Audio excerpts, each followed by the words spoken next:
waiting All on right, mine. everybody ready? Well, you have the antibiotics now. That's what I was thinking. I'm good. Y'all ready? All right. It's like you had it. I want to welcome, we're getting a little late start, and I want to welcome everybody to the March 16th, 2021 public meeting. The official time is 6:08. I'd like to call this meeting to order. I need approval of agenda at this time. So move, Mr. Chairman. We have a motion, we have a second. Second. All in favor, aye? Aye. Ayes have it, thank you. So our honor night, we got Don Graham's going to do our invocation and pledge for us tonight.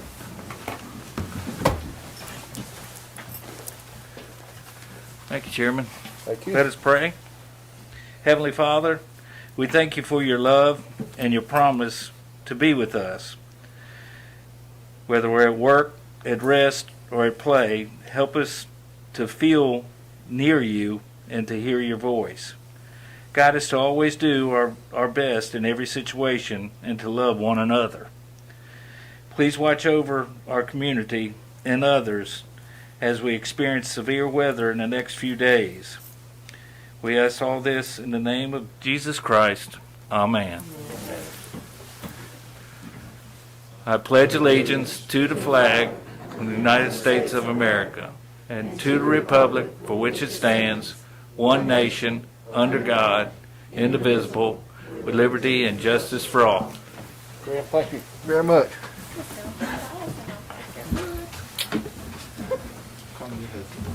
All right, we move on to the consent agenda, approval for the minutes. We had a work session on March 2nd, 2021, along with our first Tuesday and executive session. If the board had opportunity to review the minutes, and if so, there's no changes, I entertain a motion. I'll move, Chairman. We have a motion, we have a second. Second. Second. Any discussion? None? All in favor, aye? Aye. Ayes have it, thank you. All right, new business, audit presentation. Mr. Irvin and Johnson, you got some good news tonight.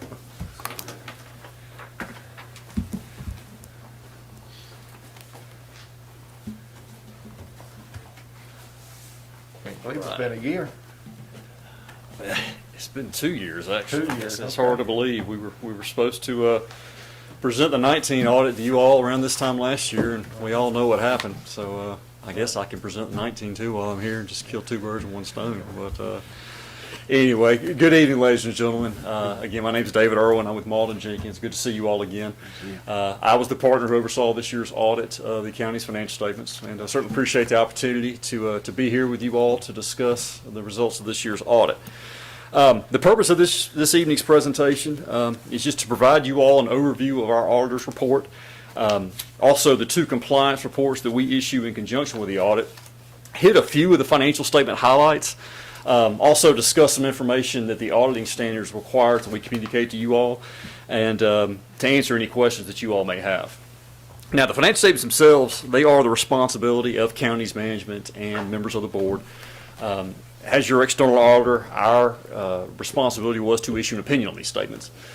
We conducted our audit in accordance with governmental auditing standards and general accepted auditing standards, and I'm happy to say that we're issuing a clean or unmodified opinion on this year's report. Again, this is what you want. This is the highest level of assurance that we can provide as your external auditor. What this means is that, in our opinion, the financial statements are fairly stated in all material respects in accordance with generally accepted accounting principles. As part of the audit, there are two compliance reports that we issue, the first of which is a single audit. A single audit, again, is a compliance audit that is required when an entity has over $750,000 of federal expenditures during the year. You all ended the year with just over $2 million of federal expenditures. As was the case with the financial audit, we are issuing a clean or unmodified opinion for your single audit. The second compliance audit, the second compliance report is the Yellow Book report. That is our report on the county's internal controls and your compliance with laws and regulations. I'm happy to say that we do not have any audit findings to report to you all this year, meaning that we noted no significant deficiencies or material weaknesses during our audit. And, with all the new accounting standards that are being implemented each year, and really just how complex the financial statement reporting process has become, it makes it all the more impressive when I can report to a board that we are issuing a clean opinion with no audit findings. As you can imagine, the fiscal year 20 came with its own unique set of challenges. There was quite a bit of uncertainty on our end as to how the pandemic would have affected this year's audit. But I'm happy to say that from an audit standpoint, this year was business as usual. Jason, Levita, the entire staff, they really did a great job, again, under some very unique and unusual circumstances. As always, they were very accommodating to our staff. They worked hard to address our questions and get us everything that we needed in order to get the audit finalized in a timely manner. So, again, a special thanks to them this year. They've always done a good job, but again, given the unique circumstances this year, hats off to them. We really appreciate their hard work this year. Now for a brief overview of your financial statements. One section of your report that I always like to mention is the management's discussion analysis. I believe you all have received a copy of the financial statements, so if you have this to follow along. The MD&A, again, that's the management discussion analysis. It's right after our audit report. It begins on page 4. I would strongly encourage you all to read this section. As you can see when you're looking at your financial statements, there's a lot of information in this report. What the MD&A does is essentially summarize this 100-page document, about 10 or so pages. Again, it's written by management. It does a really good job of introducing and summarizing your financial statements, as well as providing an analytical overview of the financial activity that occurred throughout the year. So again, when you're looking at your financial statements, if there's only one section you're able to read, please take the time to read through the MD&A. The government's basic financial statements, they are broken down into 3 components, the first of which is your government-wide financial statements. Those begin on page 14. The government-wide financial statements, they provide a broad overview of the county's operations in a manner similar to what you would see in a private sector business. All the funds of the county are combined into either the governmental activities column or your business type activities column. There's also a column for your discretely presented component unit, which is the Jones County Board of Health. Again, page 14, that is your statement of net position, otherwise known as the balance sheet. As of August 31st, the county had total assets and deferred outflows of resources around $68 million. That's an increase of around $5 million compared to prior year. The majority of your assets are your capital assets, net of accumulated depreciation, which total around $48.8 million this year. And again, your capital assets, that's your land, your building, your machinery, your equipment, and the various infrastructure that's owned by the county. You all had total liabilities and deferred inflows of resources around $18.7 million.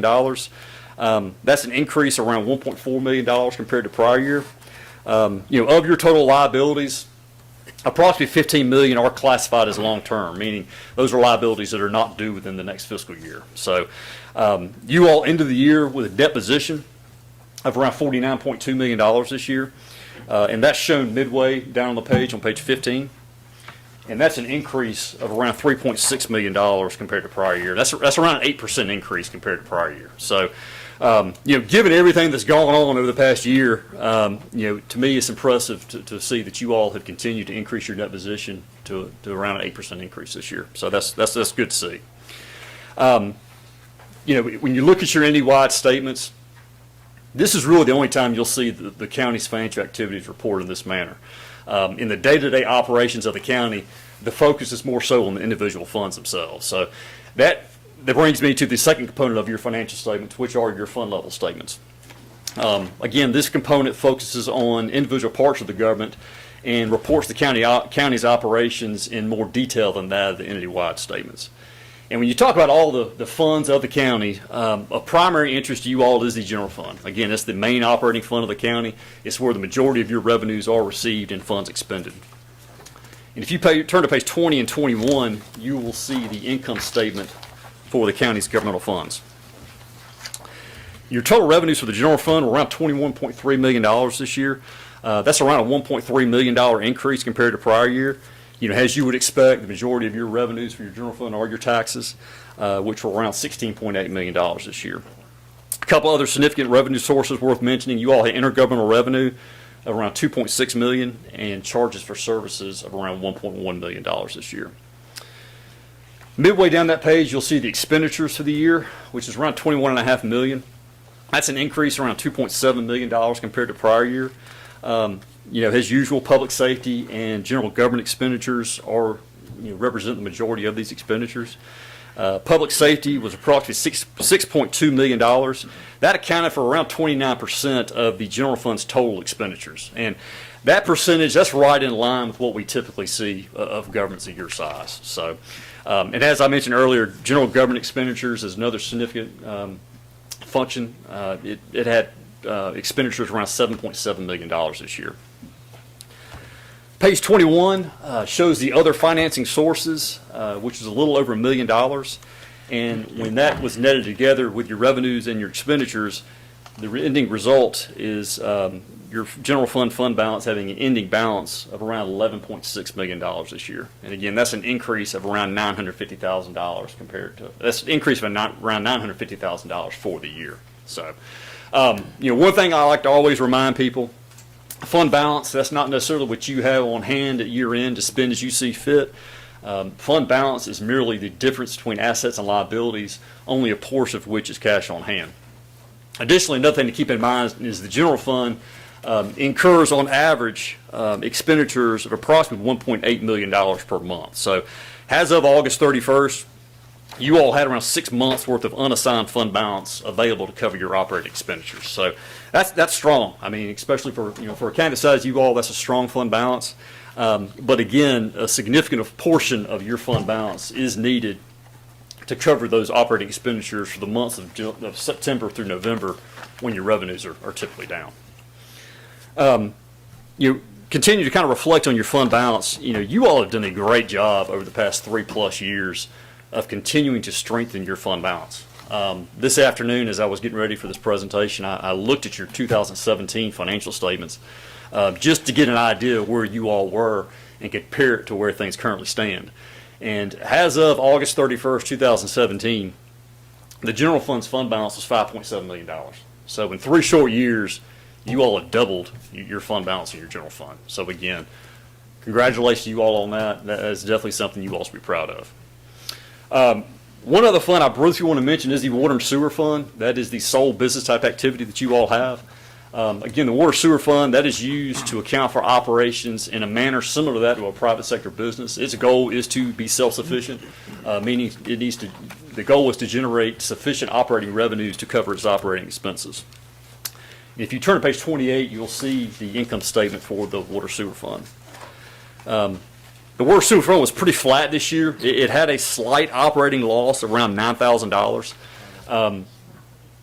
That being said, the operating loss is a little bit deceiving because included in your operating expenses is depreciation expense around $787,000, and that's a non-cash item. So, to me, a better indicator, if you back off your depreciation expense from that operating loss, the water and sewer fund actually generated positive operating cash flows of around $777,000. So, again, while you did have a slight operating loss, because included that loss was depreciation expense, which again is a non-cash item, that fund did generate positive operating cash flows this year. So again, that to me is a better indicator of the fund's performance for the year. The third and final component of the financial statements are the footnotes. Those begin on page 32.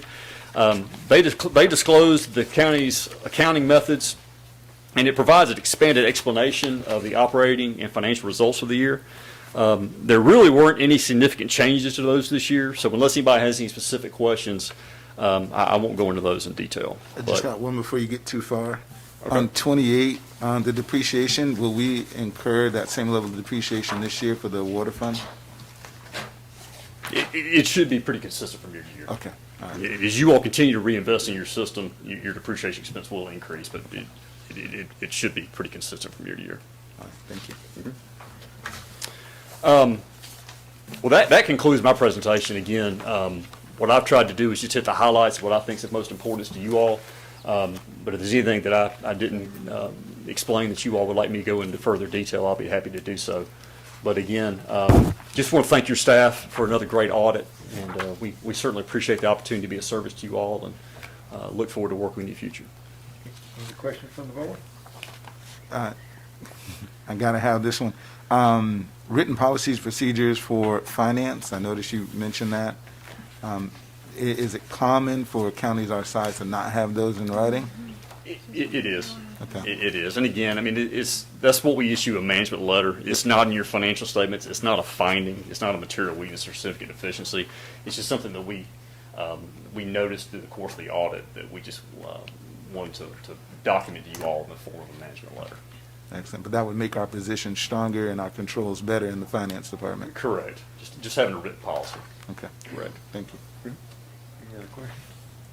No, I have 2014 financial report, so it's interesting to compare the two. I don't know how I wound up with this in front of me. It's in your mailbox. Yeah, you got to check your mail. That's what we've been over here doing, comparing 2014 now. Well, I apologize for confusion on that. but- It's been pretty interesting. Yeah. Any other questions? We appreciate y'all very much. We appreciate finance and all our staff. Like I said, it's a great job. I know it's been a lot of hours. Christopher, you want to say anything? Nope, I know, not to put you on, but we appreciate you and your department, Jason, everybody that's put this together. I watched Minnie up and down the hall sharing information. It was like back and forth. That's right. Our health wellness ought to be, we should have put them on a clicker to see how many miles they went down that hallway getting that information to them, but it's back and Yeah, forth. they did a great job. We certainly appreciate it. Appreciate all y'all. Thank Yes, you sir. very much. Thank you. Thank you. Chairman, if you don't mind, I know we brag on our finance team all the time, but don't you go anywhere yet. Don't you put her in. I think she ought to come up here. She don't like being put on the spot, but I think it's fair to everybody to know, not just that she does a great job, but how good a job she does and how often she does it, and every single year. It's like a broken record. Every year we get top notches and we get great reviews, and it's not because of us, that's for sure. It's because of what she does and her office does, and Jason partnering with them. But I don't know how to say enough about it. If y'all knew how many hours she spent up here in a 40-hour week, you'd be amazed. She's here when the doors open and long after the doors close, and she makes all of this happen. And we appreciate you, Louisa. You don't know how much we appreciate what you do for us. Very much, Levita, and all our staff. Thank you very much. You know I do, so thank you. Appreciate you. I cashed that check you sent me too. Thank you. I had to say it before Commissioner Martin did, because I knew he'd say it. He got the bigger check. So it's that signed check. I'm always forgetful about cashing the check when you redeem put your signs back out. And if you find one of my signs, please return it to me out. Thank you. All right, light cameras. Captain Doug.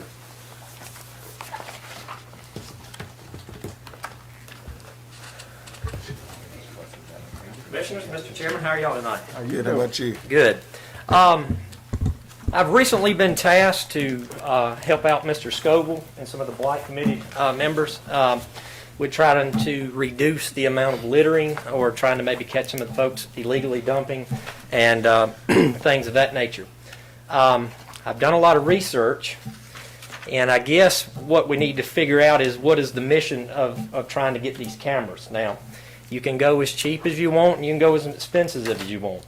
If you go as cheap as you want, you'll get a really good picture of a car, and you'll say, hey, that's a red car throwing trash out. I think what I've done, and I've looked through a lot of stuff, and I believe what we want to have is something like the mayor that they have over there with the City of Gray Police Department, which is an LPR, which is a license plate reader, that works in conjunction with a camera that continuously records. Now, over the course of the past couple of weeks of looking at that, is you have to trade off, as we talked about, if it's in a public place, if you want to be inconspicuous about it, if you want to be mobile with it, if you want to put it in the middle of nowhere. Because if you want to put it in the middle of nowhere, it's going to cost you money, because you don't have any power, you don't have any infrastructure to hook it to. If you had something like where you could place it somewhere you could get power, you're going to be looking at a significant price deduction. Now, with that being said, I talked with the chief of police. They have the continuous cameras with the LPRs, a license plate reader, and what that does is it records the actual car go by, and as it's recording the car go by, you can see anything the car's doing. So if they was to throw trash out the window or something like that, you would get a continuous video of that. But you would also get a snapshot of the license plate, which when you need to take some type of action, whether you need to go cite them or whatever, you would have that video, and then you would have that license plate, and then in turn, whoever's going to do that, we would run the tag. So the sheriff's officer, code enforcement, whatever, we would have that access to the tag to say, hey, that's registered to Mr. Risner. He threw some trash out. We know where he lives. We know where to go. We know where to go to issue the citation. Those cameras looking in one direction, it's about $1,200 for 2 cameras. Now, that's just facing one direction. If you wanted to put these up at, say, on a 2-lane road, I know Mr. Scoble, Joycliff Road, and I can attest, y'all saw him on the news picking up all that trash the other day, I can attest that that seems to be a hot spot for folks throwing out garbage, a lot of the 2-lane roads. A lot of my DUI enforcement back when I was on patrol was following the crystal boxes in the road. You could follow right to the DUI if he pulled off or whatever. That's a true story. So now if you go that direction, you're looking at about $1,200 facing. Say if you're on the east and west road, $1,200 facing this way, $1,200 facing that way. And I've got a quote from CCTV, which is where the city of Gray purchased their cameras from, and we've actually used their cameras to solve some burglaries and things like that. And they seem to be really good camera systems. You'd have to find somewhere to mount those cameras. You'd have to have a power source. You'd have to have cable run into a DVR box. So that's something that I guess we figure out what we would do with that. Now, if you get a camera system, which I found, and I've talked to Wireless Closed Circuit Television Corporation thing. They do what's a mini dome cam, which is the same thing that the city of Gray has basically, but they've got a market on a mobile solar powered trailer. And when anything's mobile and they start talking solar power and gigawatts and all that stuff like that, the price is jacked up. I've talked to him for several days. His pricing manager is out with COVID. There are not a lot of companies that do this kind of stuff. LitterCam, the United Kingdom, is one of them. They have software that zooms in on the trash or whatnot. Now, I couldn't get anybody to give me a call back, emails, phone calls of that nature. They would not call back now. I did find a company that is that does what the Blight campaign would like to do. What I find would be useful is it does the LPR and the continuous mobile thing, and that they do a battery operated system that you can put on a pole and mount it with a pole. The cameras are roughly, depending on the traffic, about 30 days worth of storage inside the hard drive of the camera systems. The trailer, the solar power, the mobile aspect of it is you'd have to have somebody pull it behind a trailer. Somebody have to go out there. You ever seen the speed trailer set up where we have a deputy that comes out in the morning, hooks it up to a car, drives it out, figures out where we're going to put it, and we put it out and we move from day to day. Now, the litter camera, I guess you could set it in that area for longer periods of time, but you'll have to have somebody move that. But the ballpark figure that he gave me, and then I'll talk to him more about that, was about $10,000 for that camera. Now, that's going to be facing one direction. Now, if you face two directions, you're going to go up in the camera price, and he's going to give me the ballpark from $10,000 to $15,000 on a mobile trailer. Now, with that being said, he's going to give me an exact price. It may be a little less, it may be a little more. I'm not quite sure with that. I've got a Zoom meeting with the company. They're going to do a demonstration on that, and whoever would like to see that can see that too. I mean, that's ask questions all you wanted, but some counties, I've talked to some other counties. Some counties are using trail cameras sitting outside the road if they want to be inconspicuous. If you have a site that somebody's dumping shingles on or doing that kind of thing or whatnot, then they're using trail cameras and things like that. Some of the other counties are using just the continuous feed cameras, which of course the drawback with that is you'll say, hey, there's a red truck that threw some trash out the window, and now you've got a Jones County that's 30,000 people and 150,000 cars come through there, and you look for a red truck. So depends on really what you want to do and how much money you want to spend. I'll be happy to go whichever direction we want to do. But I really think that if you're wanting to ticket the violators and get the violators and things like that, you're going to need an LPR with a continuous system. And the trade-off is, do you want it mobile? And of course, we've got areas all over the county that I would think you would want it to be mobile so you could put it wherever you needed it. Other than that, you would have a system like the city of Grays, where it's, and of course they've got great places where there's that because they've got a lot of traffic, but you would have to take it down, move it, try to find another power source, and then you're looking at being in like intersections. Some of the cameras, depending on if you wanted to be inconspicuous with it, I've seen them, I talked to the guy, they mount them on poles close to the right-of-way where the county has the right-of-way, and they don't put a sign up. Some of them put a sign up that says, hey, this is a litter cam, look at the cam, don't throw trash out. So I think the goal, and I've talked to Mr. Scoble several times, the goal is to get people to really stop throwing trash out. Now, our guys, if we see you throwing something out the window, that's one of them things where you didn't have any good home training, and you need a ticket for that, But we don't encounter that. I mean, we know it happens because you see the trash everywhere, but we don't encounter somebody just throwing something out the window often. When we get behind you, everybody's wanting to go way under the speed limit, and nobody's wanting to 10 and 2, and they're definitely not throwing anything out the window. Like I said, I apologize for not having the exact number for the one that I think would be the greatest, and I've called that guy 3 or 4 times a day, email, say, hey man, is that guy feeling better? You think he can do a quote that? But let me, I've got a couple of things. I'll let y'all look at it. I don't have the price on it. I think I've got enough copies. So go around here. All right, sorry. Yeah, I'm curiosity, I call them bank cards that we've got throughout the county. That wouldn't be something you could mount on those and Do you want me to share? If you don't mind. Just make sure the commissioner doing sure. All right, I've got one left. I'm sorry, I missed Look at that, that's All right, nice. so that has all the cool little features. Everything's Wi-Fi, high tech nowadays. You can log in from your camera. You can set up alerts. This camera system right here, if you look and see, is set up for. They can do the job sites. It's multi-purpose. I even called in about the trailer. You've seen the work site trailers. Have you seen the trailers at Walmart Kroger now? Mm-hmm. Essentially, people, what I encountered was folks said we could build it for you. We're not necessarily in that business, but we got cameras and we can do that for you. Now, trailers, I talked to that. They're talking about $25,000 for a trailer and that nature, which that's a little steep. There were some less costlier options there, but the problem is if you want to move it, you've got to have a power source. If you want to fix it, you can fix it and spend $3,200 on 2 cameras looking at the thing, but you'll be in one spot.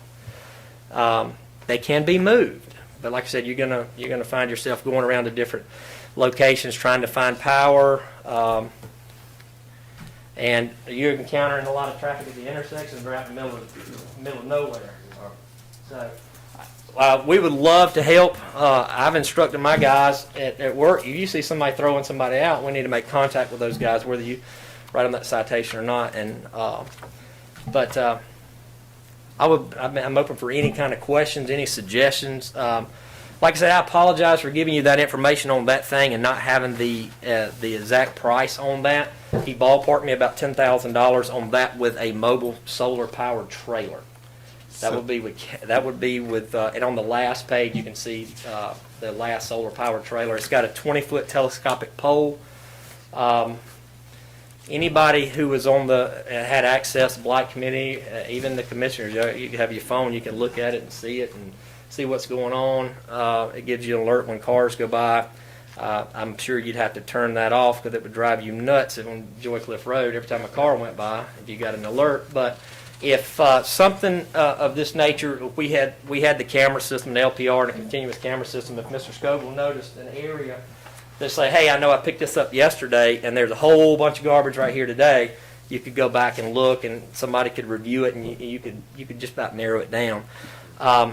Yes, sir. Real quickly, so this unit here It's 10,000 with One Direction, maybe 15,000 with bidirectional Yes, and that's what it, cameras. and that's what I apologize about. That is the system that I've researched, and I did some online stuff, and that is what is being looked for. They had the I talked to several people. I talked to Motorola. Motorola, you know, they do radios for police officer, for law enforcement. They also do the LPRs. What I encountered was not many companies did an LPR or license plate reader with a continuous camera in conjunction together that had a way to power with solar. Everybody says you can buy a piece here and buy a piece here and buy a piece here and buy a piece here, and you can put it together, and that may be an option too. But what I did find is if you're gonna want to make contacts or issue some citations with it, you're going to need an LPR and a continuous camera system together. Mr. Chairman, it would be my recommendation that we have at least 2 to 3 of the mobile units with bidirectional cameras with the LPR continuous video and the battery backup. And then for those zones that we know are long-term issues because they're on the path to the dump, because we know people aren't covering their loads, and if it's Great Highway or the other corridors in between with the Blight's recommendation, then we do some of those stationary that can be mobile. The reality is that it's not cheap to do what we're about to do, but it's necessary. If we're spending $50,000 or $60,000 on a problem that we're going to spend $20,000 a year with 5 different challenges, with mobile sources going out there to pick up loads, and every year offering an amnesty, I think this will help really deter that over the long term. And I think we're looking for a solution, not a Band-Aid. So that would be my recommendation. I've got a question. though, Yes, ma'am. before we do how is somebody going to have to sit down and monitor Somebody all will these have to monitor hours? it, right? Somebody will have to monitor that. I mean, if it can be unmonitored, but if you want to find that problem, somebody's going to have to sit and look through it, right? But the other part of the monitoring is, we know Mr. Scoville was out on Joycliffe Road on Sunday at this time, and he picked up all this trash. Right. So that narrows our window down, whether it's Jason or somebody he designates to do this. We know that there's a window of time where, hey, this trash approximately got out there. And I think we leverage that until we're not going to hire somebody to just watch a trash camera, but we're looking for those times when we know that trash has been cleared and now it's back out there. Like I said, Tuesday, I have a Zoom meeting or Microsoft Teams. I'm new to all that stuff, so bear with me. But I'll have a meeting with them. They're going to do a demonstration. They're going to talk about the product. I even called Commissioner Vaughn. I even called your traffic cameras on your school buses and inquired with them. They tried to sell me a really cool speed zone thing to catch speeders in the morning, but they didn't have anything for trash. But and I'm sure you guys can go home tonight and you can probably find something. I mean, because there's a lot of stuff there, but to really narrow it down to what you want to accomplish a mission, a system with a license plate reader and a continuous system is what you want, because you don't want to be able to just say, hey, the white truck threw some trash out, and then you've got a deputy or somebody going like, hey, we saw this white truck turn out. You've got a tag, you've got a plate there, you've got a little video there. And, and when I find out more about this was really interesting. I talked to this guy probably about 45 minutes on the phone. He was the tech guy. I said, well, tell me about the money. He said, well, I'm not the money guy, I'm the tech guy. And I was impressed with what he said about the system. And like I said, I'll come back and let y'all know what the price is, because I know it's all about, what's the bottom line here. And, the guy even talked about some type of GSA law enforcement discount, so I'll have to find out about that. Like I said, I apologize for not having a price for what we like, but I wasn't able to get that. But I was able to get the price on what the City of Gray is using. I just printed out one of these here. Sorry, Fred. What were you talking about? You're talking about $1,000 for one of the cameras. You're talking about $200 for another camera, and like I said, you're talking about $1,200. One direction, but that's got to be wired up. So I think what you're paying for mostly is you're paying for that solar power, and you're paying for the trailer, and you're paying for the telescopic pole to go up. You're paying for all them little add-ons on doodads that make it movable, deployable, or to move it to different locations. So But just as soon as I get the rest of the information from this company, I'm hoping to have a price this week on what was quoted, what we talked about. So, and I know how it is. I don't like to come up here without a price, you know. So, but I was really interested in that. And I'm looking forward to talking to them and seeing what that is. So, I think Commissioner Wood has. Right, a I do. question. yes, sir. The mobility part is what I'm after, because you can, no districts left out. You can move it moved anywhere in the county. Right. You got a hot spot, you can put it there. If you got, You can move it to Mobility Joy is Cliff very- Road. You can move it to Haddock. You can move it over to Tumbling north. Shoals out towards 18 West. Right. You can move it out towards Gordon. I mean, it could be whoever's going to run it could set up a schedule. You can say, hey, we're going to have it out here this week. We're going to have it out here this week. So that's how we work with our speed trailer. You know, we like to move it around to the different neighborhoods, the different roads, and then when we get somebody call and complain about speeding and things like that, we can take that out there. So I think mobility would be good for your constituents. Right. So, and you know, I think everybody would like that. And then you can do all the little custom things. You know, the signs. You can put the sign up, monitoring, litter monitoring, camera in progress, or whatever. Or you can go. What was that? Why they throw their wrapper out the window? You know, or so. How and do you want to do it? I'm sure once it's put into place, it'll be useful to the law enforcement partners in the county and state. It could be used. It could. No telling what it might It- catch. it could. It'll be in the right place at the right time sometimes. It could. Just like some cameras in gray. But mobility is the way to go. I'm kind of against the stationary cameras, Yeah. because if you know where the cameras are, you can get around them. Yeah. So if you're mobile, you never know when one's going to be looking at you. The other thing to look into, and what we ran into with the stop-ons on the buses, is the HD in the cameras themselves and how far out the reach is. Right. to This be is able if to you look in there. I monitor. think the zoom was 150 yards at 1080p. You have to forgive me. I'm not a tech guy, but I did remember talking to the guy with the zoom, and so and something like this, you know, they work really well. Our license plate readers in our cars work really well. It takes some adjustment sometimes if you got your trailer right. I believe that this comes with like a little monitor that you can set up to see what it's doing, so you can check, make sure before you drive off and leave it that it's doing what it's supposed to be doing. It's not getting rabbits running across there or something like that. You aim it up towards where you need to be. So, Very good information. I will. However, I need to get in touch with everyone. If I need to wait and come back, or if I need to, I can talk with everybody individually, or however I need to do it. But just as soon as I get the information, I can relay it back to everybody some kind of way. If I had to come, just give it to Jason or whatnot. But Bring it back to next board meeting. Yeah. Say, bring it back next first month. Yeah, we definitely need some prices to see what. I know. I believe you me, I understand Yeah, that. I'm like John. I agree with the mobility of it. I think that's, you know, kind of torn on, you know, if somebody's coming down the road. The one, there's two issues. I think one, blowing out of the back of a truck. So I think if we see unsecured load, we need to step up and ramp up on writing tickets for that. But the people that are just, you know, the people that weren't raised right, that are throwing stuff Right. out the window, if they see this mobile trailer, they're not going to throw it out either. It's kind of like the speeders, you know, when they go by the bait car, they slow down and they go, oh, it's got fog in the windows. All right, let's get back again. But, you know, that's the one thing I'm worried about. But I think bigger picture, we got to take a holistic view. We got to not only get teeth in our ordinance that we've talked about, we get the devices. I think this does two things. These cameras tells us who it is, what they done, and gives us the ability to prosecute on it. I think we need that piece of it.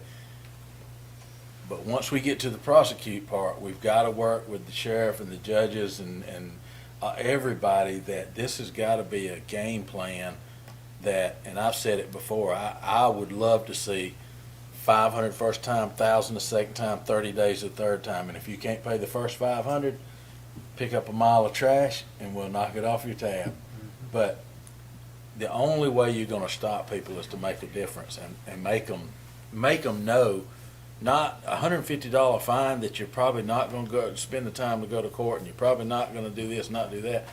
Doesn't do anything, and y'all know it. That's why we don't chase rabbits of a litterer, because 9 times out of 10 they're not going to wind up getting prosecuted for it anyway, and you spent $600 to try to get maybe a $150 fine.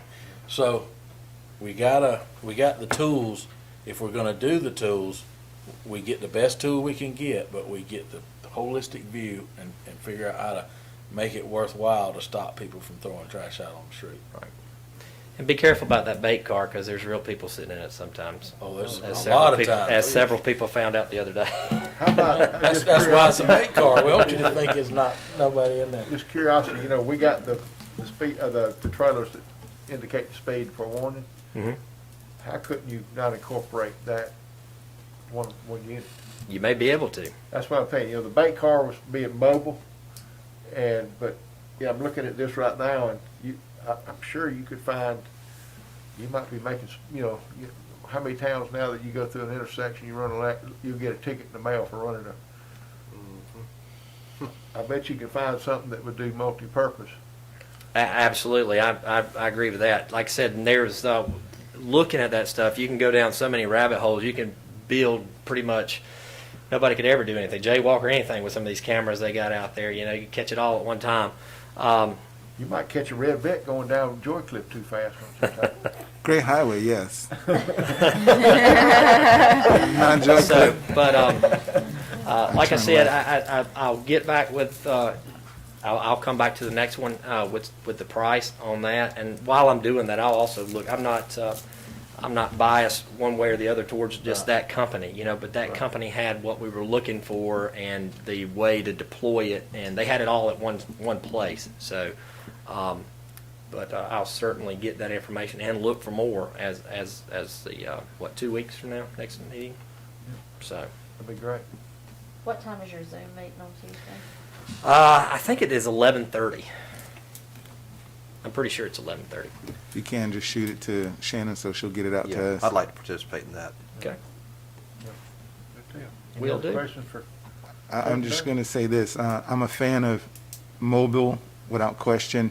I do want some fixed in some other areas, and I hope that we can look at all of those options, because I think if we're serious about it, let's get serious about it. We know some static hot zones are out there, and then we move the mobile unit to where we need to get it. And at $1,200 a pop, I feel a little bit better about some fixed areas, without question. Joy Cliff Road, Grizzleville Road, and some of the other areas, and then that mobile. Once the trash starts moving, we got to chase them, right? Because we know they're going to go to Right. another place, and use that mobile to kind of make people aware and then hold them accountable. So let's find that best solution. All right. Thank you. Thank y'all. Thank you. Mr. Risner, have we got a work session for next meeting already scheduled? The last thing we had sort of on our list of work sessions was dealing with the ambulance service. I don't know if, if we need to do that or I didn't know, both of them are equally as important, but I just, while we're working on this blight and litter, I figure we have a work session to go ahead and let's put some teeth in this ordinance so we can go ahead and finalize this, so when we make the decisions, Well, if he's coming back with prices, do you want to do the ambulance? If you already It's scheduled the already- ambulance, do you need to do that It's first already and then the, right, if you already got Work ambulance session the scheduled, next we'll do the time. next meeting and do go to the ordinance and let's put some teeth in this blight and trash. I think either way will work. We haven't, it's just been sort of on our list of topics that the board had mentioned wanting to do a work session on. So we don't have anything formally scheduled at this point, but it was sort of the next thing on the list. Which y'all, Mr. Board wishes. I say we do the ambulance next, and then give us Right. more Okay, time we'll do that. We get To the look prices into at the the- meeting, and then we can have time Sure. to make sure we get all That'd the be ducks great. in a row. All right, that'll work. Thank you. All right, let's move on. Contractor's pay rate, Mr. Lowe.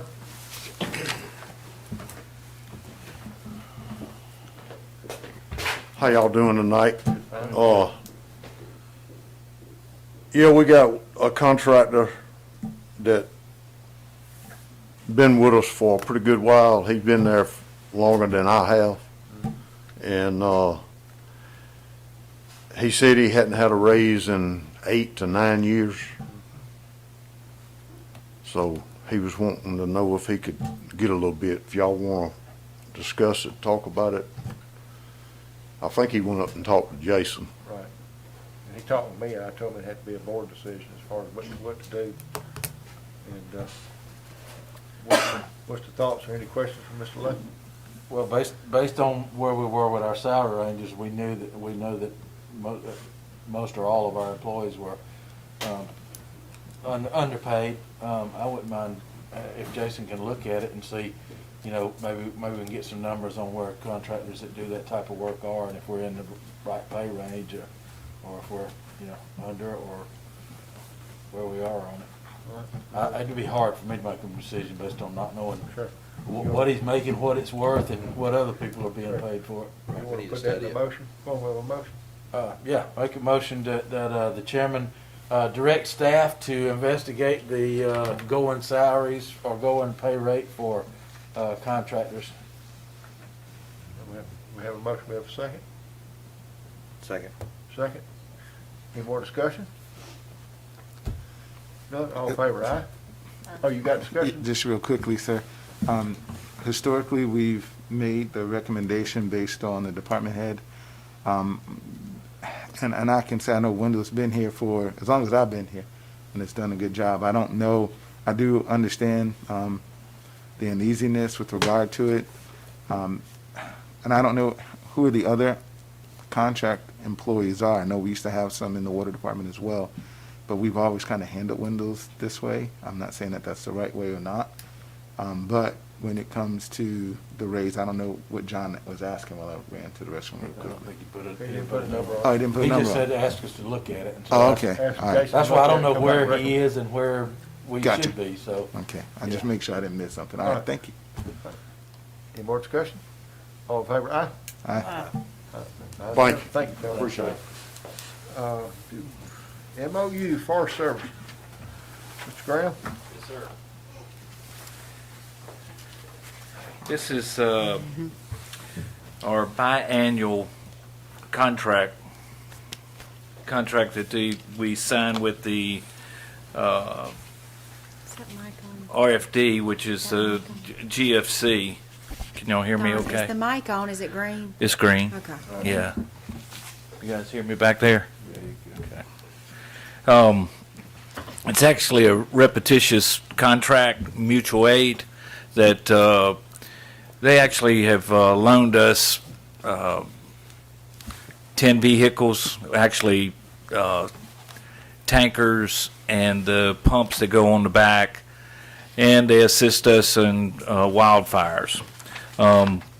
So all this is a mutual aid agreement that we will help one another, and I tell you, we couldn't do it without with the forestry guys.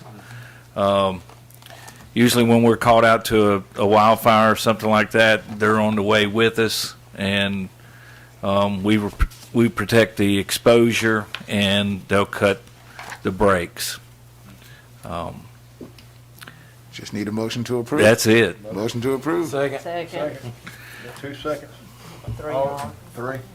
All in favor, aye? Aye. Ayes have it. It just takes one signature. I've already signed off on it. So.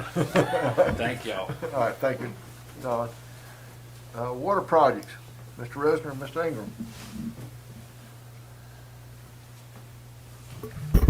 Mr. Chairman, Tim and Jeffrey and I just wanted to talk to the board tonight about sort of the priority list that we've talked about in various meetings and work sessions.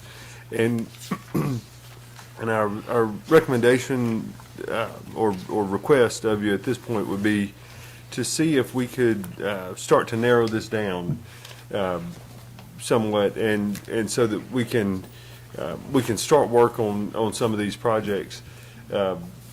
So, we have money set aside in the current SPLOST. There was $440,000 included in the bond issue to be able to get started with some of these, and that was to allow us to go ahead and proceed with some of the engineering and design work related to these. So, sort of the thought I had that I wanted to present to you tonight was, our question for you was, is it safe to sort of narrow this down to the Graham Road expansion, the Highway 49 expansion, the light and tie elevated tank, which I think would be required by those projects, and then using the balance of, I think we've always talked 14 to $15 million. So using whatever's left between there and the 15 million on water supply projects. And so I know we've got a lot sort of up in the air about well sites and renovations to different water facilities and that type of thing. But just wanted to see if there was, we could arrive at any consensus on that as a list to go with for now. Can you confirm, is the Graham Road and Highway 49 together this price, or is there a separate price for Graham Road? So Graham Road, let's see. I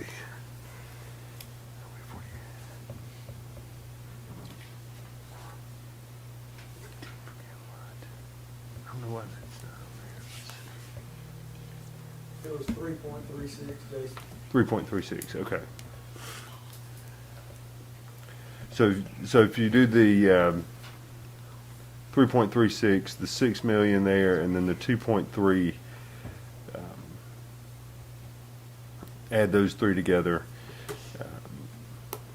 gets you a little over 11, and so you'd have about 3.5 million remaining to do what I might call water supply related projects. Just kind of wanted to get the board's thought on that approach and see if y'all were ready to. We need supply first. I mean, that's my thought. And we're gonna do it all, but I think supplies, we can run lines, but we can't fill them up with water. So, it's. I don't think that we can't do them all simultaneously from a cost perspective and from a supply perspective, because we're gonna bid this out. Right. So it's just projects that people are working. And I know we have that capacity, and my concern would be whatever shortages that we may be experiencing now with little stuff to big stuff to piping, and then the cost of it costing more later, I would bid all the projects and let's roll through that process, including the supply as well. I would agree, and it's probably a question for Jeffrey and Tim. So in order to do the distribution for Graham and 49, if we do the light and type tank and the projects that we've already done, the two wells that we've rehabbed, and then the other water supply projects, that will give us a comfort level to get these two projects to get people tying into our system, the 49 and Graham Road projects. Is that safe to say? Okay.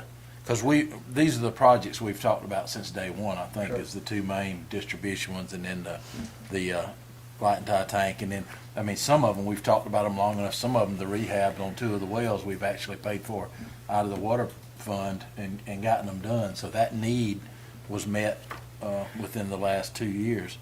So I think we've talked about these. What we keep talking about is 5, 6, 7, 8 on down the line. What's next?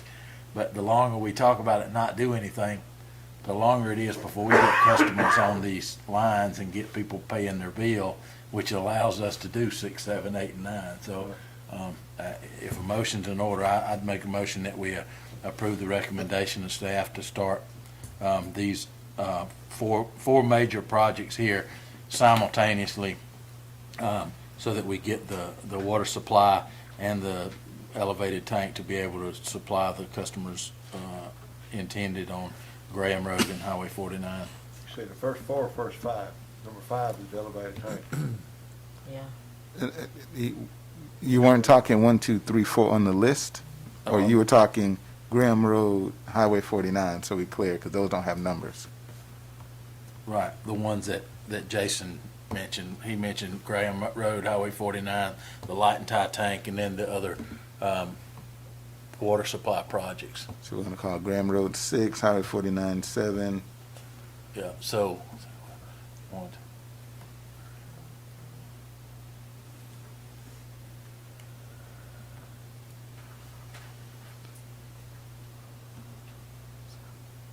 so Jason, you're 11 million. That's Graham Road, Highway 49, light and tie tank. That gets to 11.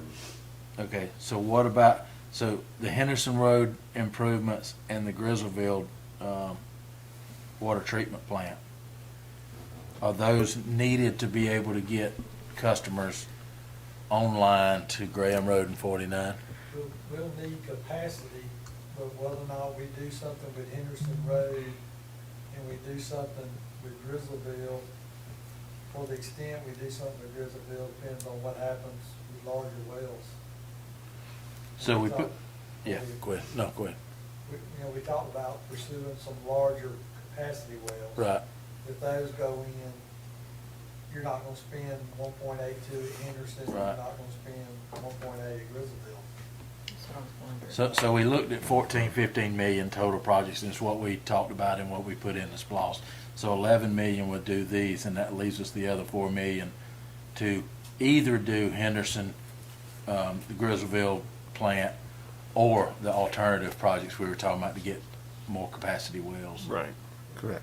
So it's not like we're not gonna have the funding to do one of these that will cause us not to be able to get customers on the line. Right. Correct. So if that's the case, then we will, I'll amend my motion to, well, what Jason said, there's not a particularly a priority order, but, so if we're saying Graham is 6 and 49 is 7, make a motion that we'll do 6, 7, 5, and then 1 through 4 will be the additional water projects, depending on the need, the best case scenario for the need. Second. Second. Any more discussion? None? All in favor, aye? Aye. Ayes have it. Any opposed? Aye, great. Let's go to work. Sounds great. You were talking about all of that. Can I, while we're here, Go ahead. can we set the next priority on the ones right there so they know exactly what to do when the time comes? Set the next priority on. You got Highway 18, Camelot, Huckabee, Grizzleville, and Elevated Tank. We bid off 15 million. I would just set priority, because now there are no new priorities, additional priorities. I just want to give them something to focus on. Were these prioritized from 1 down through, so when we didn't have 6, 7, would that have gone 8, 9, 10, 11 on this list, or were they just, We gave you the 5 things we thought that had to be done. okay, The other ones were up to y'all, because they're all expansion and they're all new areas. okay. The elevated tank on Highway 11, that's fed, that's the area go out Bradley that way. We were talking about putting old standpipe out there, so that area would have increased fire flow. Depending on what happens with capacity in the Henderson Road area, the Grizzleville Road line from Henderson back to the plant, we split flow, go 2 different directions there. Huckabee to 18 and 18 to Camelot, it's something that's been around a long time. It requires a lot of ductile iron, so it's expensive. But if the day ever came and we had to go to River North and cut on Town Creek Booster Pump Station, we'd fill up Curtis James and we'd take it and pump it wherever we needed to. Yeah, it's that another avenue for the city of Gray, if we ever have to have it. Right. And I kind of remember that as being like backup connection for Gray. And after we had that last main leak, that's what alerted me. And that's the next 2 on the list for Huckabee to 18. Or 18 to Camelot. So, Elevated Tank was next, or Gray Highway, or the 2, 18 and Huckabees. Let's say Highway 18 to Camelot, and then,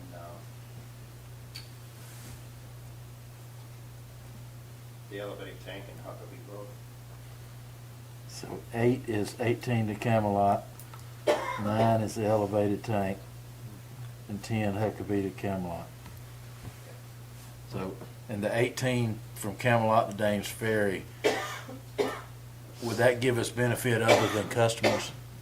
Because if we're looking at price per project based off the number of customers, you're getting 3 times the amount of customers from Huckabee to 18 to Graham Road. But I would not do, if I'm gonna do number 8, 18 from Camelot to Danes Ferry, if we tied into Hudson Plantation, but if the city was interested in buying out there,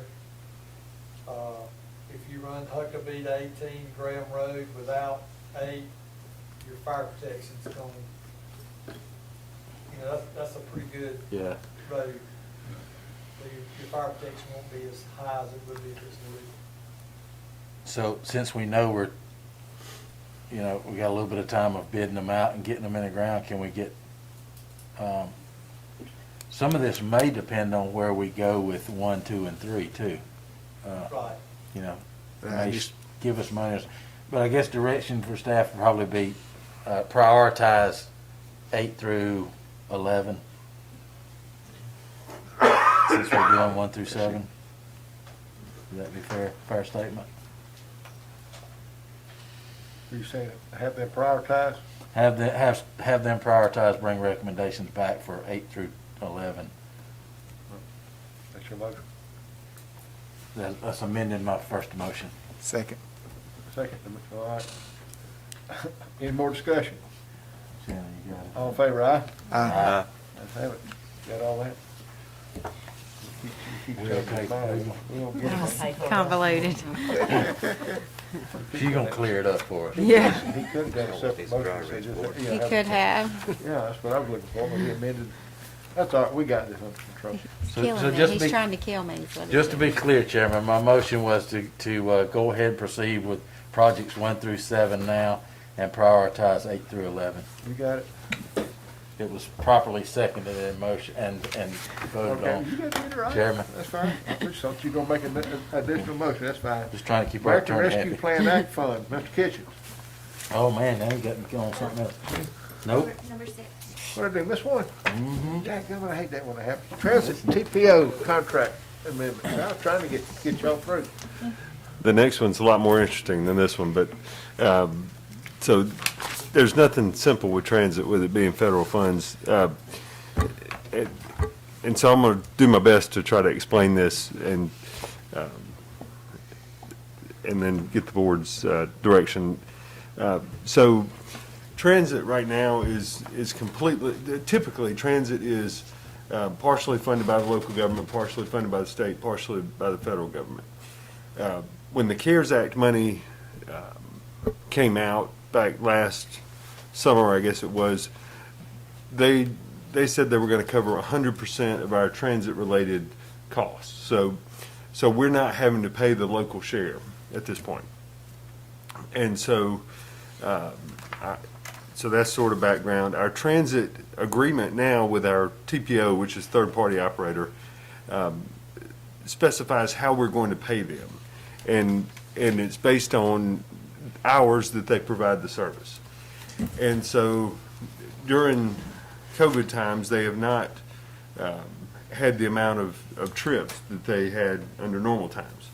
And so it's some of these third-party operators say they've been operating at a loss due to that. So they approached GDOT. GDOT authorized amendments to these TPO contracts so that they could be paid a different way.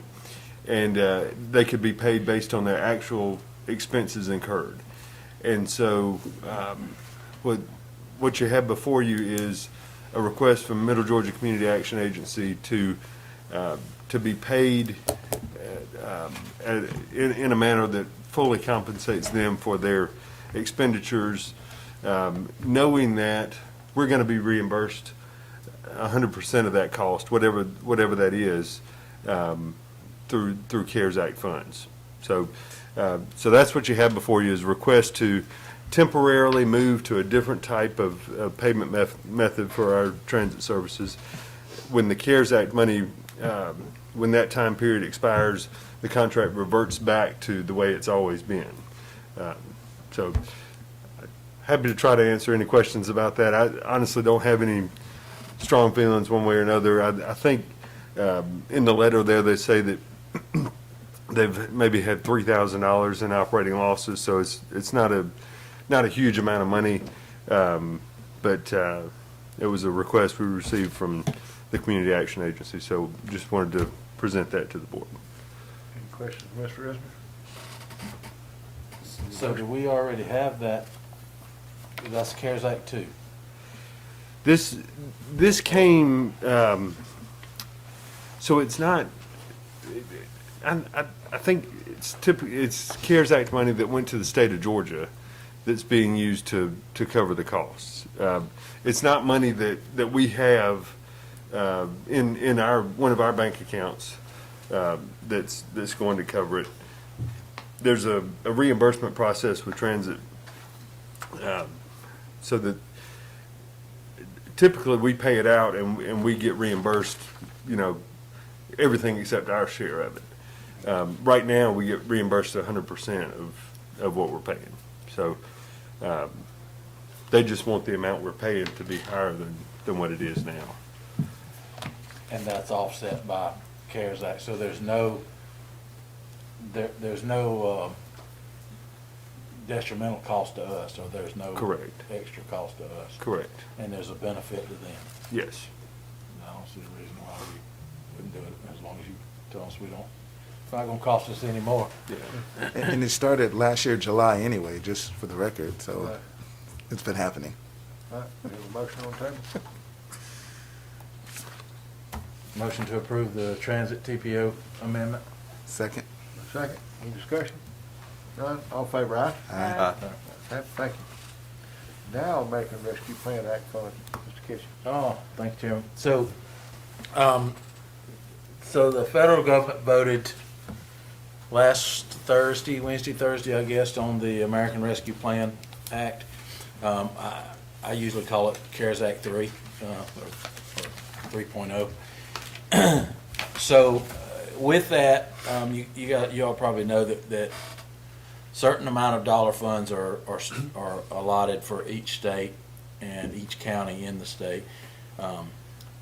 This was due to the pandemic. It was due to the economy and the issues that arose from the pandemic, hence why it's called the rescue plan.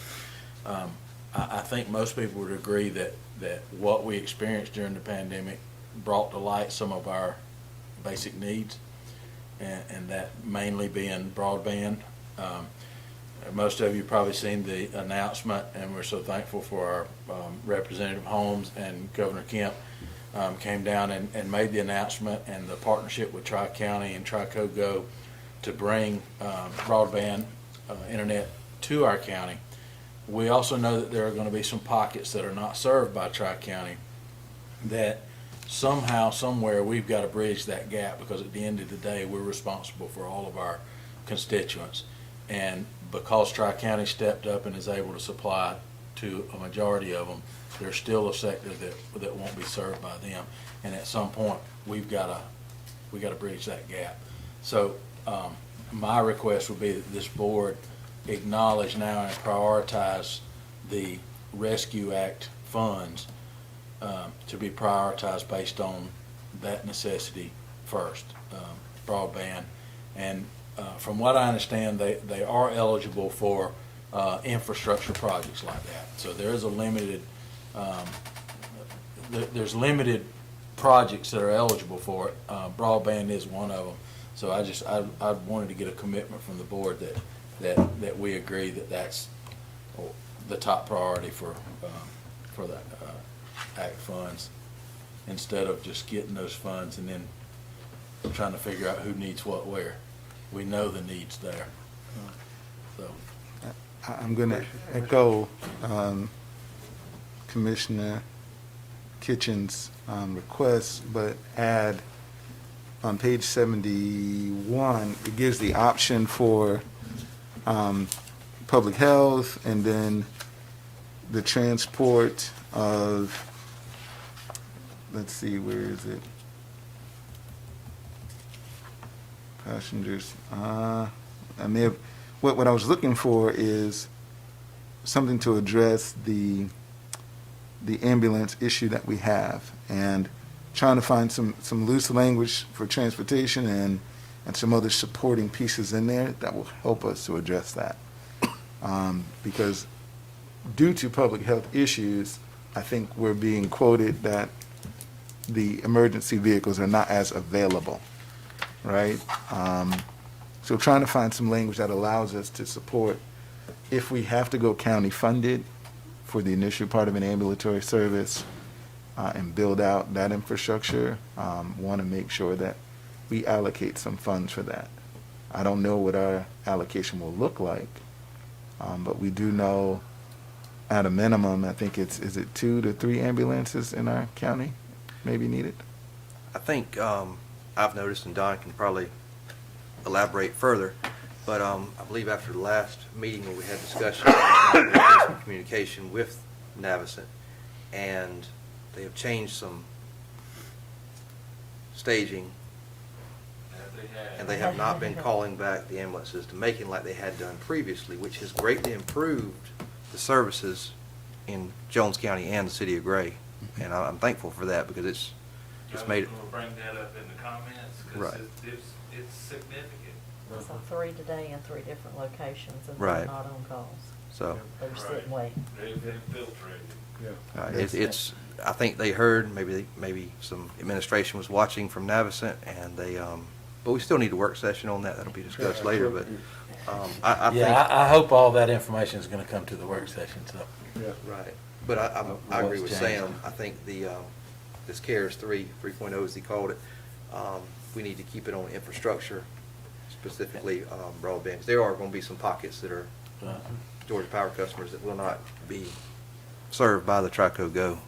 Hey, So- I'm on the fringe. I've been on dial-up for a long time, so, yeah, but I agree with Mr. Martin, and I think if we're saying infrastructure, if it's eligible, I asked about that too, because I thought the same thing, and from what I understand, emergency services wouldn't be included, that it talks about cargo and passenger, but not emergency transport. And so it got a little, and I even asked a question to one of our legislators, and they were like, that's, because it gets into the emergency services field. If you bridge that gap, then it becomes, are you gonna hire more nurses? Are you gonna do this? Are you gonna do that in the medical field? And they've got a whole, just like with the school systems, they've got a whole different pot of money for the medical field. So I think they're trying to keep that gap there, but by all means, that we know that's a need, and it's an infrastructure need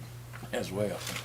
And it ties literally to our college and career academy that's expanding programs for services directly related to EMT and medical responding. So not just creating the infrastructure, but creating a pipeline for our students to come from the high school to work in their community and really fill a gap. So if we do find some opportunities, let's make sure we do it. I just don't want to exclude it. We got a motion, we have a second. We have I'll second Second. Sam's. Second, any more discussion? None, all in favor, aye? Ayes have it. Thank you. Thank y'all. American Cleanup, Great American Cleanup, Ms. Bilderback. We can talk about cleaning up all night. I'm excited. I've been cleaning up forever. All right, here's our new flyer. I can take a few and pass them around. It has our QR code that we can update for more information. There's a RSVP QR code where people can sign up with their name, where they're cleaning up, how many people, if they're going to be coming to the lunch, which is really good, so we don't have to cook so much food. But I've checked it out with 3 different phones, and all of them, you don't even have to download anything. Just hold it on there with your camera, and it pops up. Let's do it. Even with the new Google. So I did 3 different phones, and I tried it out with all of them. Excellent. I haven't put all the information on there because I wanted to see if anybody had anything they wanted to add tonight before I actually really promoted it. I have gone before the Rotary Club and did a presentation for them Wednesday. All right, the only thing I I've got to add is like pickup days for trash. Every time I get near it, it starts beeping. For trash bags, I want to have trash bags, picker uppers, whatever the grabbers, 5-gallon buckets, and all this is being donated by Keep Georgia Beautiful, Coca-Cola. The only thing I was thinking about is I may need to get like a hand wash station this time. We've not ever had one. You know, everybody's picking up trash if they're going to eat.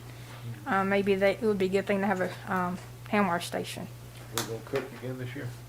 I was going to ask if you would like to. Yes, would you be? Absolutely, we're gonna have to find a grill, because I don't know, our grill, I know sitting back behind this bank anymore, so we'll have to search out a grill. We'll make it happen if I have to cook them and bring them up there. All right. Well, I'll make sure we got. How about Big that? one? I'll get you some grills. Got you. One thing we talked about, Chairman, was making sure that we just put them in prepackaged. You know, go ahead and just hand them out instead of serving. Sure. put 'em Well, I in a got bag to and thinking. grab You 'em know, I out. got to thinking about bagging them and everything. But if we have like individual ketchup and mustard, you know, somebody there that can hand out that has their gloves and all on, maybe we wouldn't have to prepackage if I had enough. You know, I figured anybody that you know that would like to participate that doesn't want to, that's not able to pick up, maybe they can come to Carroll's Park during the day and help with getting everything together. Would be I got wonderful. grills at the house, I could grill them, and we could get somebody to help me package them. then That we would could be cool them that up would there. work too. Yeah, that'd work. All right. I got the man cave full of grills, so we can cook up some vegetables now. All right. If you're hungry, we can make it happen. I've got lots of coolers. What's that? Bring some of your meat. We need a sponsor. I can probably do that too. Yeah, I could probably do that too. Let's see if I can't make that happen. Well, that would be wonderful. Uh-huh. 17th, I think I might make that happen, I have to see. All right, Oh, sorry.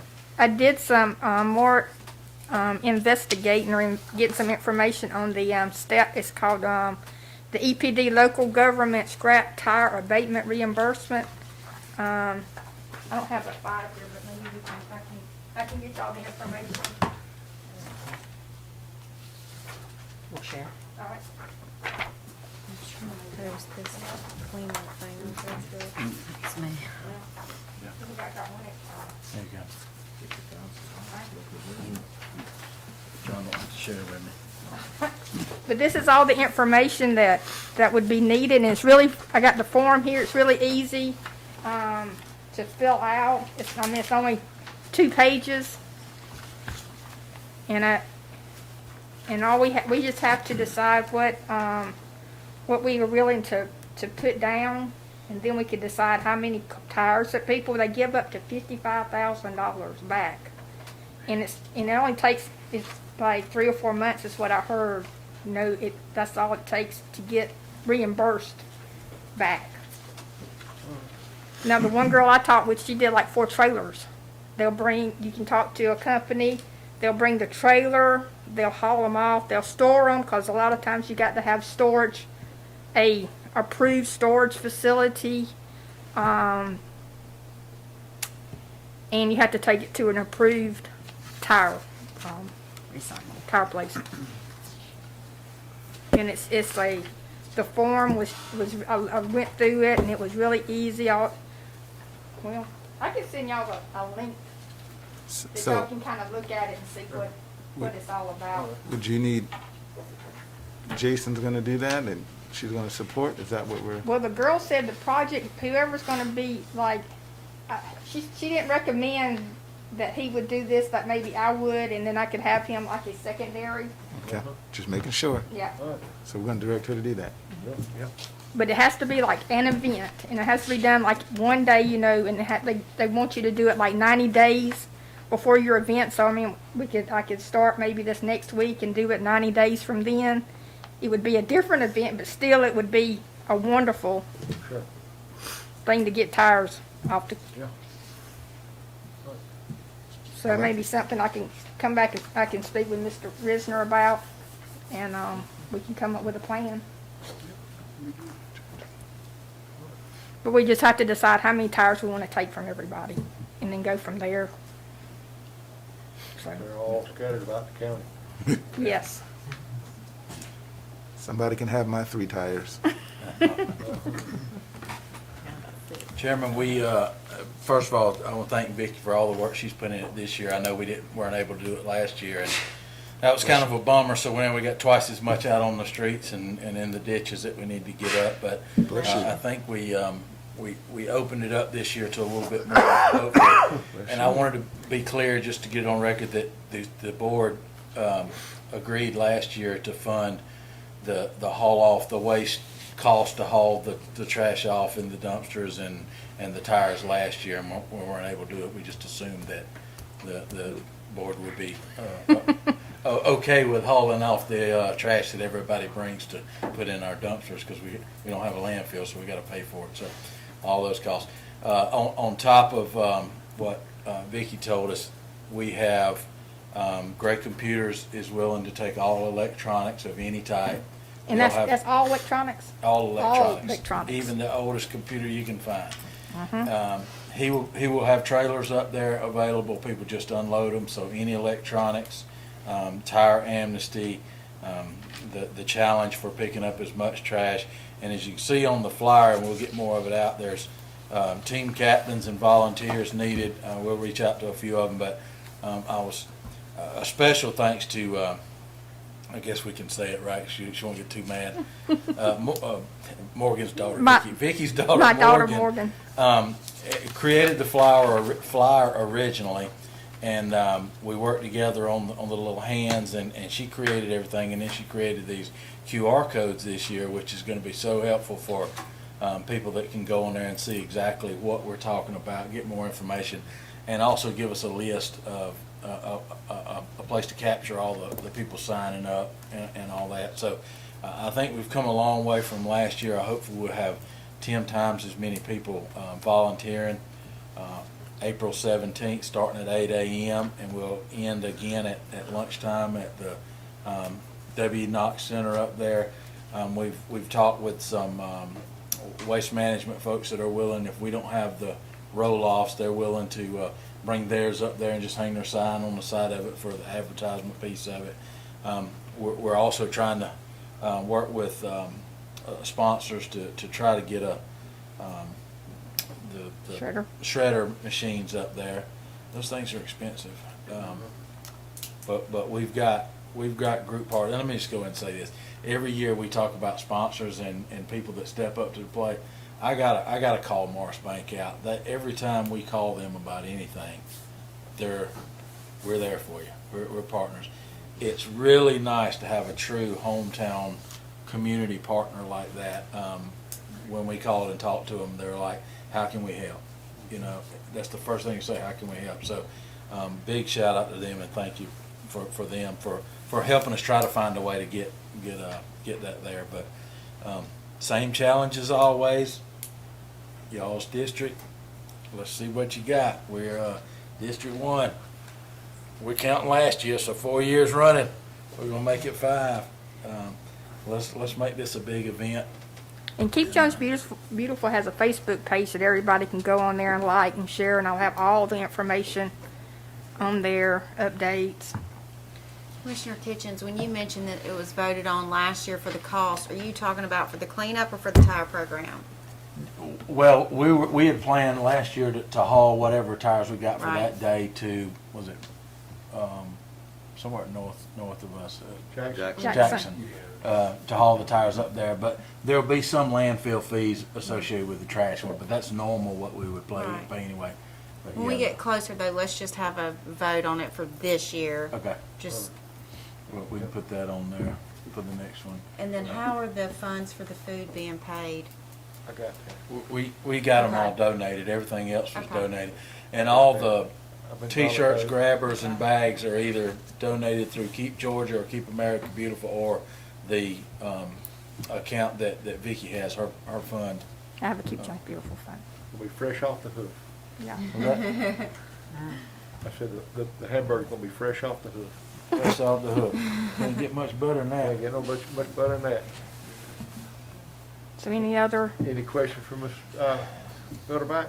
Just everybody promote it as much as you can, if you will. We're gonna start putting it on social media you know, the more word we get, because every year we hear people say, man, I didn't know anything about it. We want everybody to know about it.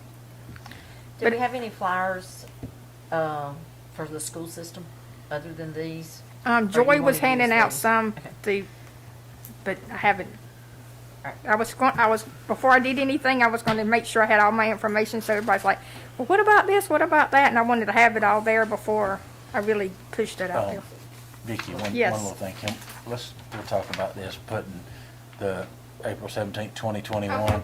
That's and a then good idea. 8 a.m. to 12, so they'll know what time to be at the weigh-in. Good idea. But tell Morgan, thank you again. I sure will. All right, thank you. Mr. Scoville, I think you had wanted to say something on this topic tonight. Yeah, after listening to y'all, I pretty much covered what I wanted to say, but I would like to add this. I guess it's been probably 2 months ago when I came to y'all and showed you those pictures, 2.5 months about the litter problem. And since then, I've been, picking up Joy Cliff, trying to keep it clean, and pretty much got it clean, and Confederate, which I live on, and Whitaker Road. Got them pretty much spick and span, but my point is, I have gotten hundreds of hits on the website, the Facebook, Jones County, of people just praising me, and not just me, but others. And my point is, we've got this ball rolling, and I want to keep it rolling if we can, all of us, participate in it. For example, this past Saturday afternoon, I was on Joy Cliff, and a black gentleman who I do not know stopped and pulled up beside me and said, man, I see you out here all the time. He said, I want to give you these. He said, I'm just not physically able to help you, but I want to give you these. And I looked and I said, well, what is that? Trash bags. That meant so much to me. That he gave me those trash bags. He's concerned. And there's hundreds of people that are concerned and they're sick of litter. And that's my point. I just want us to keep the fire's hot, let's keep it hot. Yep. And I think what y'all have done tonight is Travis did an excellent job with his presentation. And so I think we've got, as I said, there's hundreds of people that's corresponded with that have, that are on fire with us, and they want to, get this county cleaned up the best we can. All right, thank you. Thank you for everything you do, And Tim. thanks for making us look good. Thank you. Find any money in the suitcase, that's what I want to know. I looked the second time for it, there was a dumpster out there, and it wasn't any, so. Okay. On my Facebook page, I put his, the 13WMAZ thing on, I shared it on there. All right, thank you very much. Thank you. All right, last thing on our old business is our water bill, and I'll take this one. As y'all remember, last meeting, we made the decision to change the billing process at the water department. Jeffrey and asked me to come out and sit down with him, and what he's told us is what we decided is basically not gonna work. It's gonna, he assures us that once we get to the radio control read meters, a lot of our troubles will be eliminated. I think some of the past concerns for several months, we had some glitches with our program getting the billing in. It went correct 3 prior months. So that might have given us the problem the 3 prior months and not getting the bills out because of the glitch. And I think Tyler or something is getting them submitted, but he did explain it to me and Ms. Tarper did a very good job of laying it out on the desk counter, showing how everything worked. And I give some scenarios, and he just basically said the scenario still wouldn't work. We needed to keep our billing process the way it was. I think Levita also said for her county part, it had to stay where it was too.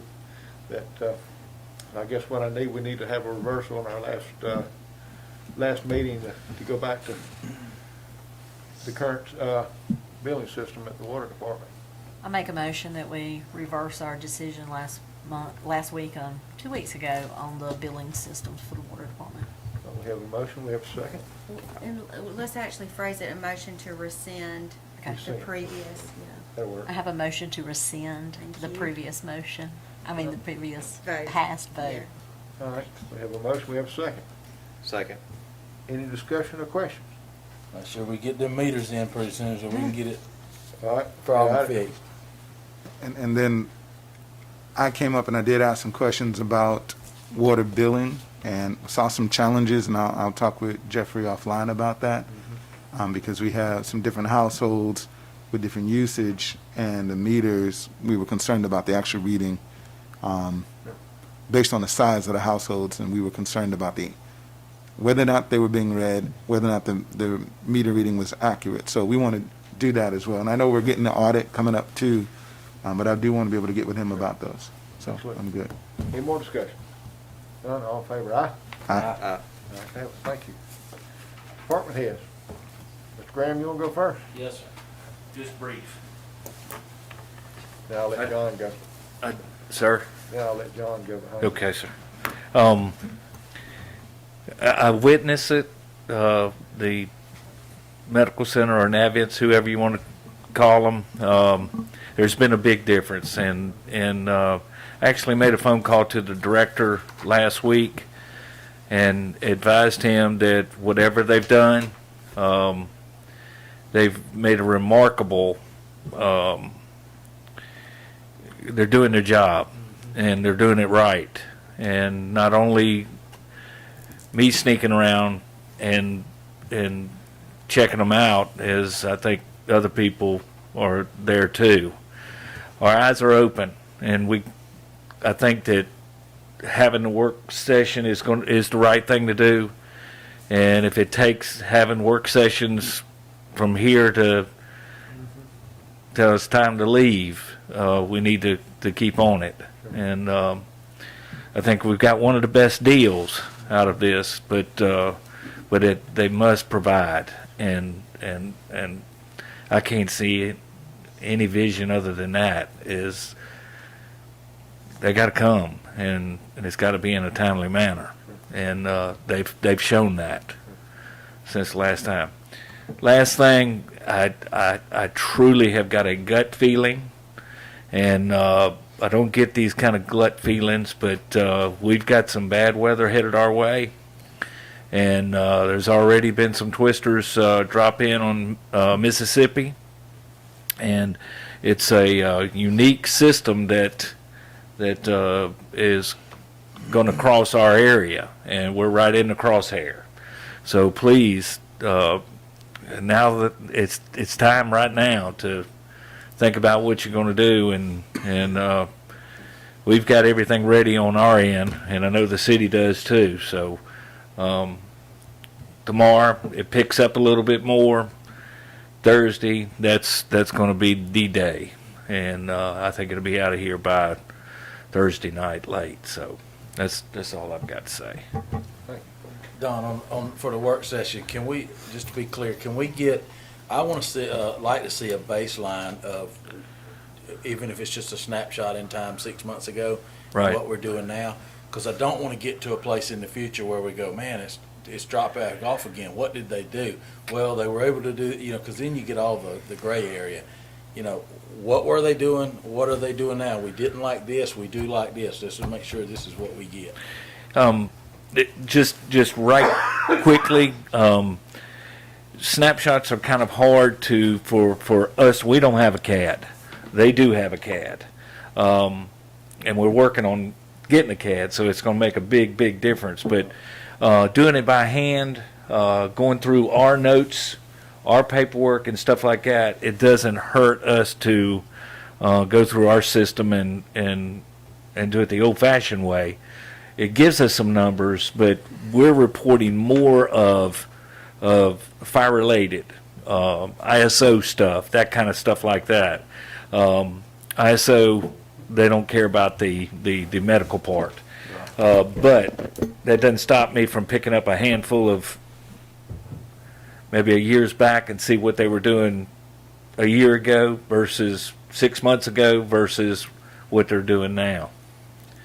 And I can certainly get a snapshot from them.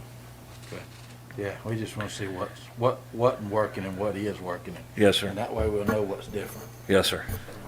Don, No problem. Yes, sir. question. Any update on the severe weather sirens? Yes, he's actually building them now. We were approved for, and I know I'm going with Juliet, the Hungerford Road area, somewhere on the other side of Bradley Baptist Church, in that area. Probably going to go ahead and replace the one at number 5's, and go up a little, just a tad higher. I don't want to blow that guy out the back there, but because that's not a big pole. But the other one's going on the other side of town in your district. Looking late, answering your question, late spring. Okay. All right. He's got them, but they're just being built. Okay, thank you. Thank you, Don. John, you got anything tonight? I just like to say, I appreciate all the ones that's been cleaning up, cause, man, I ride all the roads and they are, I mean, Grizzleville Road right off 49, it was a mess. Green Settlement, Joy Cliff, Bowen Hill, I mean, you know, it's all over the county, and I appreciate what they have done very much. Thank y'all. Cause I know my uncle, he gets out there and picks up trash. I done picked up trash on Green Settlement. I mean, if I see a bag on the side of the road, I stop and get it, put it in my truck, and carry it to the dump somewhere, you know. But I appreciate it very much. Thank you, John. Mr. Pelkey?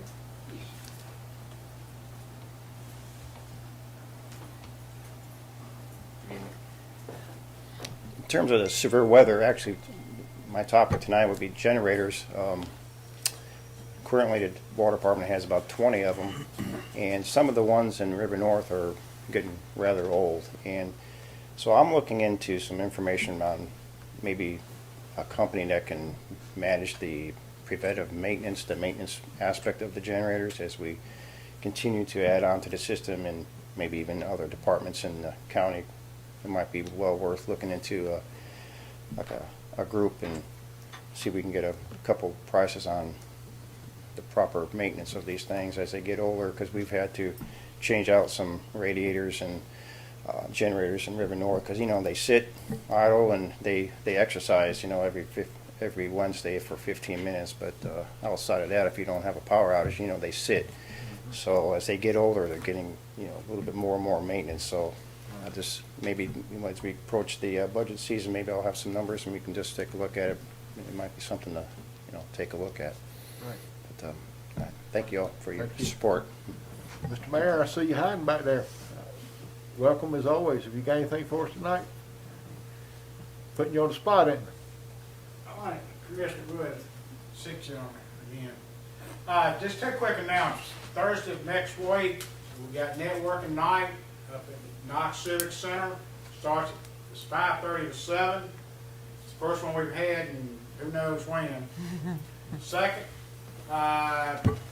April 24th is Turkey Fest.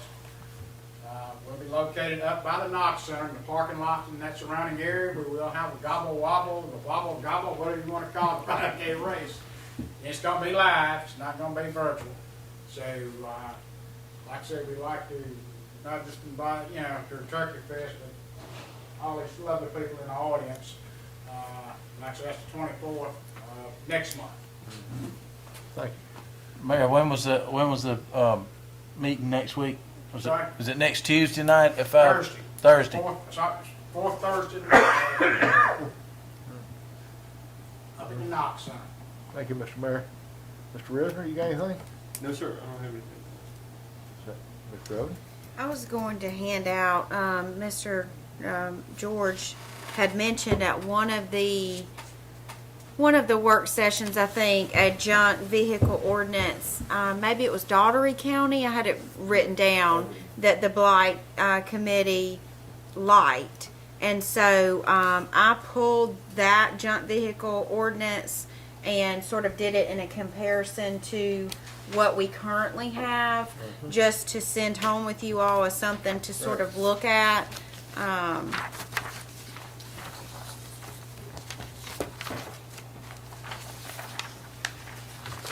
It's just food for thought on that, and then something, I know there's some other ordinances with that you all are going to want to change, but he specifically mentioned that, so I wanted you all to have a chance to look at that. And then Matt had had mentioned at one of the previous meetings, the rules and regulations for the Genesco Clubhouse. He sent me what we currently had. I cleaned it up as far as grammar and punctuation and some problems that it had, but content I did not change. I was going to send the cleaned up version home with you all to take a look at, because some of this content you all may wish to tweak or have some revision. So I wanted you all to have a chance to look at this as well.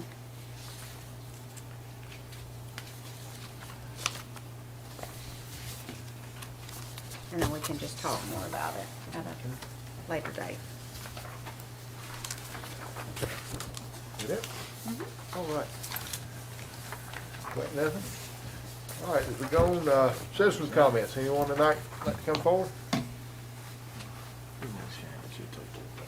have a comment. This here, if you print it out in black and white, if you want to make copies, QR code still works in black and white. All right, thank you. Commissioner Kitchens, you want to start us off tonight? Thank you, Chairman, I will. I don't have a lot other than thanking Vicki again and Morgan and all the folks that have been, like George said, so excited about getting our community cleaned up. I'm glad to see it. Everybody's getting involved with it, and that's a really good thing to see. There is one thing I want to put on, maybe we can just ask to bring back a price on it. On Graham Road, there's a bridge at the dairy farm right there, about halfway between the Bibb County line and the other bridge at Cimarron. What's happened is if we've paved the roads over the years, and I'm not sure we paved the bridge before it, but we didn't pave that bridge. So now as we pave the road, it gets higher and higher. I've gotten several calls from bus drivers that say, you know, the kids are enjoying it because they try to see how high they can jump in the seat when they hit it like that. I had a guy call me 2 weeks ago and said he just bought him a brand new bass boat, and about one more time of going across there, he was going to park it in my yard because I could pay for it. And I rode down there and I talked to John about it, and it's just, it needs to be paved. John's guys went out and put some patch on it to try to get it, and it's helped, no doubt. But it's cold patch between concrete and asphalt, and it's not going to last very long. And it's still, the problem is trucks with trailers and buses, the wheelbase, the front end goes off, and by the time you hit this end, then you're back in. So you're doing this, and it's, I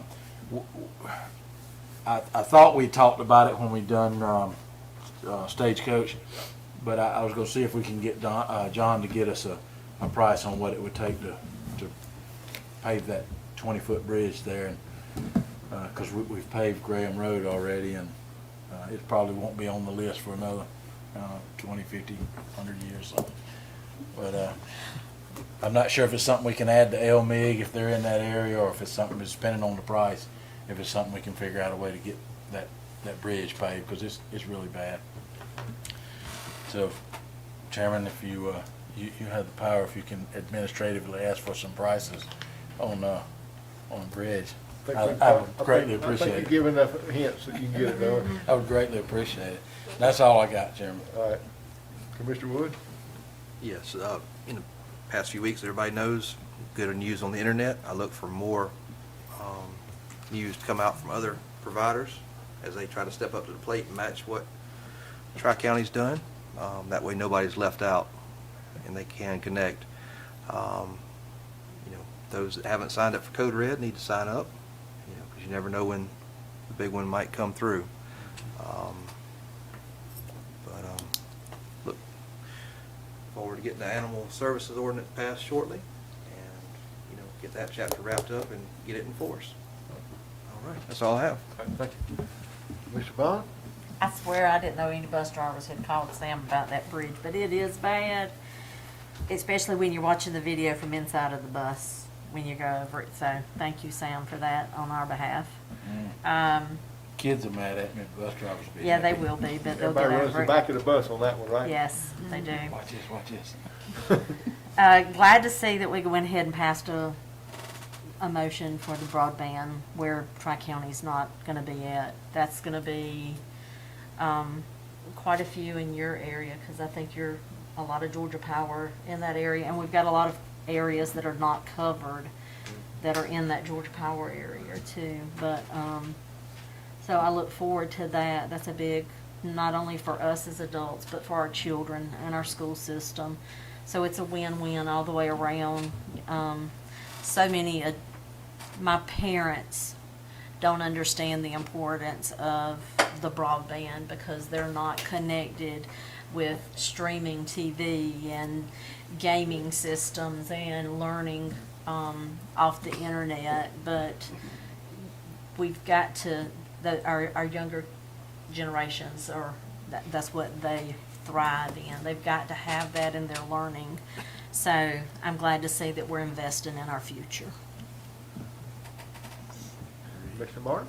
Yes, sir. I'm going to echo everyone on broadband. It's a no-brainer. I had DSL at one point, and I think I was on dial-up, and I'm very close to that right now. Cox is not coming down my driveway, and I have Tri-County, so I'm looking forward to it. But for the students and, of course, the people that are out there off of Highway 57 in particular, I've gotten numerous calls from the subdivisions. We don't have service, and our kids can't connect. And some of those kids are still home.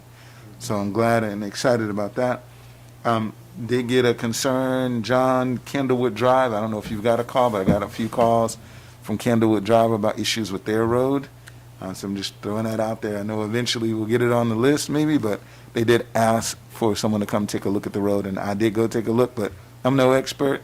So I'm Which road is it? Kendallwood Drive off of 57. Okay, I got you. All right. I'm excited about, again, litter and cleaning up. Thank you, Mr. Scoville. Thank you, Mr. Scoville. Thank you, Mr. Scoville. If we don't have a Citizen of the Year award, we're going to have one this year, I think. I know you don't want it, but I mean, there are a lot of good things that people do, and we need to recognize all of them, and I put that at the top of the list. Real quickly, medical sustainability, I hope that they continue it, so let's watch it before we, just say, okay, they're doing it, and please keep us up to date with that. I wish we had a little meter on the website that would say, hey, here's the availability, and they're still doing really well. I wish it would look like a heartbeat, too. But that's just me. Youth and training, I got appointed to a Georgia Commissions on civics, and they're trying to roll out a new pathway. Talked with Laura a little bit about it at the last meeting, the joint meeting, and want us to really look at offering internships for students in our county to make that connection. They're predicting over the next 30 years, as folks like us and John age out, we don't have enough workforce in the pipeline to take those jobs. It's nothing like having a Jones County and work in Jones County and give our kids an opportunity to live and work and play where they grew up. And I see the value in that. So they're working really hard on the pathways, and they're also trying to throw some money at it for job opportunities. And while I'm at workforce development, let's see if we can make those resources available to all of our students. There's absolutely no reason why any of our children should be unemployed when we have enough opportunities in our county to make it work. And again, that's not just departmental, but anything that our county connects to, water, recreation, and so on. So just keep that in mind.